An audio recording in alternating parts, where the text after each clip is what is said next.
দুবাইয়ে নগর পরিবহন যাত্রায় যুক্ত হতে যাচ্ছে জবি এভিয়েশনের তৈরি এয়ার ট্যাক্সি। প্রথমবারের মতো পরীক্ষামূলক উড্ডয়ন সফলভাবে সম্পন্ন হয়েছে। সোমবার অনুষ্ঠিত হয় এই উড্ডয়নটি জবির দুবাই জেটম্যান হেলিপ্যাডে মারঘাম দুবাই আল আইনের সড়কের পাশে অনুষ্ঠিত হয়। বিমানটি সুবিধা ও আশপাশের মরুভূমির উপর একাধিক চক্র সম্পন্ন করে। এ সময় সেখানে মিডিয়া প্রতিনিধি ও জবি এভিয়েশনের উচ্চপদস্থ কর্মকর্তারা উপস্থিত ছিলেন।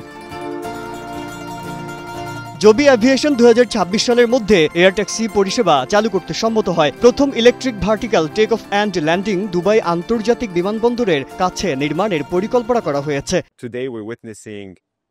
এছাড়াও আমাদের জুমেইরাহ, দুবাই ডাউনটাউন এবং দুবাই মেরিনাতেও electric vertical take off and landing এর ব্যবস্থা থাকবে। ইতিমধ্যে এর নির্মাণ কাজ শুরু করা হয়েছে।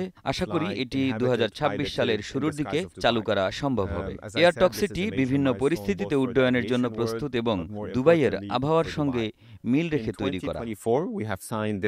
টানা সপ্তমবারের মতো বেস্ট টিস্যু পেপার ব্র্যান্ড হিসেবে স্বীকৃতি পেয়েছে বসুন্ধরা টিস্যু। জবি এভিয়েশন কর্তৃপক্ষ জানায়, এই বৈদ্যুতিক vertical take off and landing বিমানটি একজন পাইলট সহ 4 যাত্রী বহন করতে সক্ষম। এটি ঘন্টায় সর্বোচ্চ 320 কিলোমিটার বেগে উঠতে পারে এবং সর্বোচ্চ 450 কেজি ওজন বহন করতে পারে। এছাড়া প্রচলিত হেলিকপ্টারের তুলনায় শব্দ অনেক কম।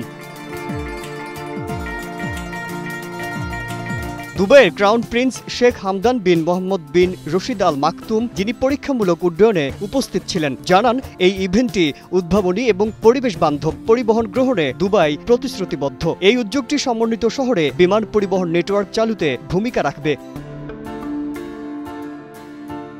মাজহারুল আলম, কালের কণ্ঠ।